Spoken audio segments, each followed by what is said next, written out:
자, 이어서 세션 1 토론의 마지막 순서를 윤석열 정부의 한반도 독트린 실리 최우선의 새로운 도약을 준비해야 한다는 주제로 동북아 외교포럼의 최재형 이사장님의 토론이 있겠습니다. 여러분 힘찬 박수로 응원해주시기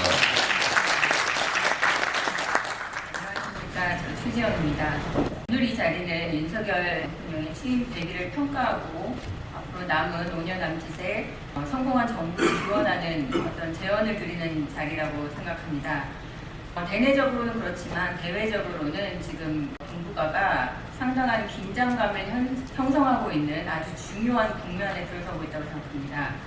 외교 안보적으로 지금 러시아와 우크라이나가 전쟁 중이고 또 대만과 중국 간의 긴장이 고조되고 있습니다. 이런 상황에서 우리는 지금 한반도가 앞으로 새로 개편되는 이 국제 질서에서 주도를 할 것이냐 아니면은 세계 제2차 대전 이후 우리가 어떤 이분화된 어떤 이데올로기에 매몰돼서 쫓아가는 구조가 될 것이냐 이런 아주 중요한 기점에 놓여 있다고 생각합니다. 그런 상황에서 우리가 냉정하게 인식해야 할 것이 바로 현실인데요. 한미 동맹의 재확인은 정말 잘 된 일이라고 생각하고 또 한일 관계 개선 역시 정말 잘 하신 일이라고 생각합니다. 다만 중국은 우리의 가장 큰 무역 상대 국가로서 또 경제적인 어떤 관계가 있기 때문에 중국에 대한 우리가 유연한 어떤 외교적 대처를 해야 하는 것은 상식이라고 생각합니다. 그리고 북한의 어떤 핵 능력이 늘 계속 보도화되고 있고 이것을 어떤 외교적인 연대나 그런 노력으로 지금 무력화할 수는 없는 상황이라는 것을 냉정하게 직시한 상태에서 윤석열 정부는 앞으로 우리 대한민국이 자강과 혁신을 통해서 이러한 외교적인 중대한 시점에 잘 대응해야 하는 그런 중요한 기로에 서 있다고 생각합니다. 가치 외교는 정말 어떻게 보면 외교적으로 상징적인 것도 중요하기 때문에 우리가 가치 외교에 동행하는 모습은 상당히 필요한 것으로서 박진 외교부 장관이나 지금 윤석열 정부가 한미 글로벌의 포괄적 전략 동맹 강화, 군사, 안보, 경제, 기술협력 등 고위급 전략협의 채널 활성화를 전면에 내세우고 한중관계 발전의 방향으로 보편적 가치 규범에 입각한 한중관계 발전 추진을 제시한 것은 상당히 잘한 행위라고 생각합니다. 또한 지역별 협력과 관련해서도 가치 규범 및 상호 이익에 기반 인도 태평양 전략, 자유민주주의 인권 등 가치를 공유하는 유럽 국가들과의 가치 기반 실질 협력, 다자무대에서 보편적 가치를 지키기 위한 글로벌 연대 선도 등 이른바 규범과 가치에 중점을 둔 외교 정책의 방향을 명확히 한 것은 상당히 대외적으로 잘한 행동이라고 생각합니다. 그러나 저는 조금 동의할 수 없는 것이 이제 대북적인 대북한 차원의 정책인데요. 어저께 기사에도 났지만 대북 관련해서 담대한 구상이 나왔는데요. 북한은 비핵화를 전제로 하고 있다는 점에서 저는 조금 실현 가능성이 떨어지지 않느냐 그런 생각을 해보게 되었습니다. 북한은 핵을 도입한 것이 바로 체제를 유지하기 위함인데 우리가 그러한 북의 의도를 미국과 연대한들 지금 포기하기가 쉽지 않은 그런 상황이라고 생각합니다. 그렇다면은 우리는 그 현실을 정확하게 이해하고 거기에 대한 대안을 준비해서 정책적으로 마련하는 노력이 더 필요한 것이 아닌가 하는 생각을 해봤습니다. 새로운 경쟁과 갈등 구도가 형성되는 가운데 우리가 지금 보편적 가치가 부정되는 움직임도 포착되고 있다고 밝힌 것은 가치 외교의 시작을 대외적으로 첨예한 것으로 이해하고 있습니다. 특정한 가치를 외교 정책에 반영하여 국제사회에서 대변하고 증진하며 실천하고자 하는 외교로 정의되는 가치 외교는 다만 국가의 외교 정책과 국제 정치를 결정하는 인자로서 힘과 세력 관계, 물질적 국익에 초점을 맞추는 현실주의 정치와는 달리 가치와 아이디어, 규범의 역할을 중시하는 관념 정치에 가깝다는 점에서 국가의 생존을 외교의 목표로 인식하고 국익에 초점을 맞추는 현실주의 실용 외교와는 상당한 차이가 있지 않나 하는 생각을 했습니다.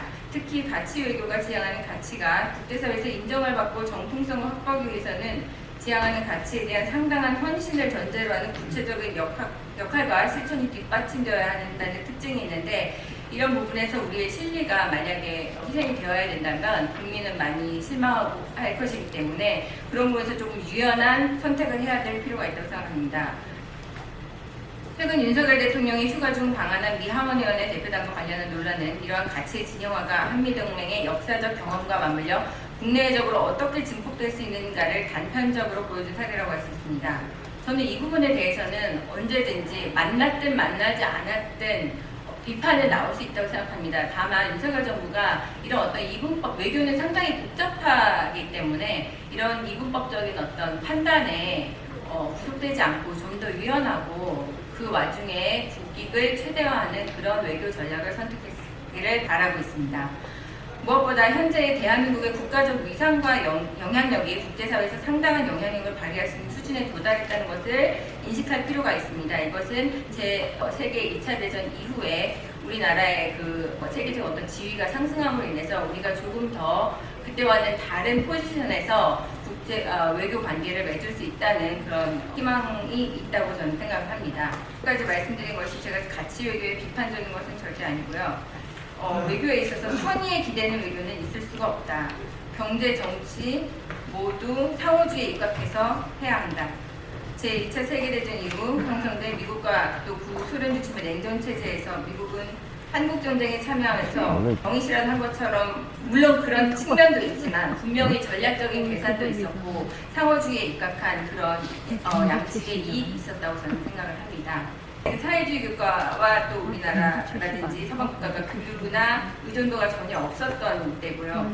오히려 한미동맹을 통한 보호무역이라든지 안보 등 파생되는 이익이 많았을 시점입니다. 지금은 한국과 중국의 무역은 상대적으로서의 그런 의존도도 물론이고 한국 중국과의 무역이 미국, 일본, 유럽을 합친 것 이상으로 가장 큰 규모를 가지고 있다는 것을 우리가 이해할 필요가 있습니다. 중국은 즉 우리에게 지경학적으로 현실이라고 생각해야 할 것 같습니다.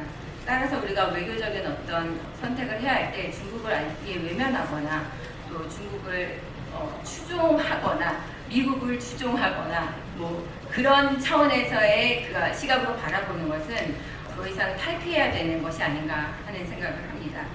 결론적으로 저는 윤석열 정부가 앞으로 5년이 아닌 역사에서 기록될 만한 정부가 되기 위해서는 대내적으로나 대외적으로도 진영이나 정당 가치에 너무 매몰되지 않고 필요에 따라 탈진영, 탈이데올로기적 그런 유동성을 발휘하여 새로이 편성되는 세계 질서에서 대한민국이 주도할 수 있는 입지를 확보하는 것이 가장 중요하다고 생각합니다. 감사합니다. 네.